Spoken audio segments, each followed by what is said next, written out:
This is the Los Angeles Bigfoot right above the City of Angels in the Angeles National Forest. You know, something interesting about Bigfoot's strength. People always wonder how strong Bigfoot is. They talk about... Has there been examples of their strength? Yes, like Bigfoot ripping open the spine of a caribou and lifting over his head and thrashing on the ground. And those are documented? People have mentioned it. You know, is anything about Bigfoot really documented? I mean, it all seems to me to be a bunch of hearsay. There's so many claims of all this documentation that this is legitimate, this is legitimate. It seems like there would be records of all this, ripping a caribou, spine right out of a caribou. A lot of things people like to focus on are anecdotal evidence.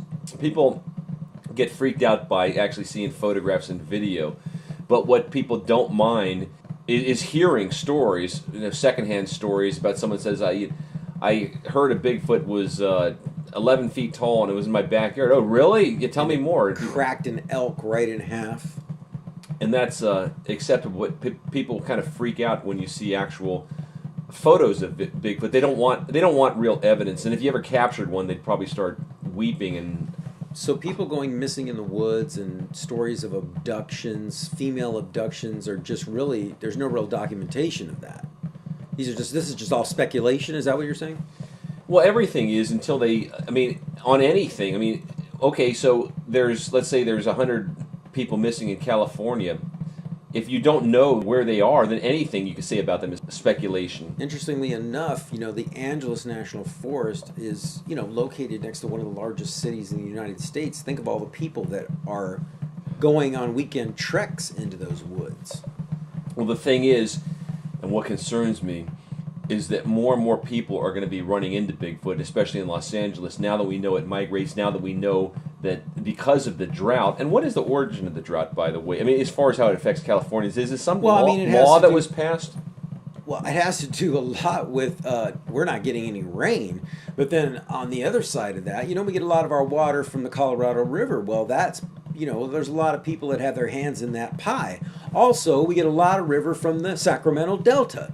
And there's a little fish called the Sacramento smelt. And the environmentalists are upset because there's big pumps pumping the water out of the Delta, sending it down to Southern California, and it's sucking up all those poor little smelt and killing them. So they're limiting the amount of water that we get through there. And so who's the one that ultimately is to blame for that? A congressman or the president? Who?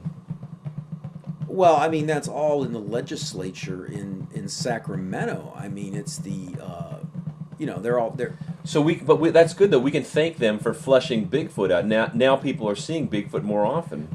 Well, absolutely. But you said it yourself. You have a grave concern for the population, the human population, and their contact with Bigfoot.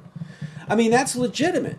My concern is for Bigfoot being disturbed. Oh, I thought you were concerned for the human population. How am I concerned about the human population? Because Bigfoot's going to rip their spine out like a caribou? Well, that's... Now, let's talk about this next episode.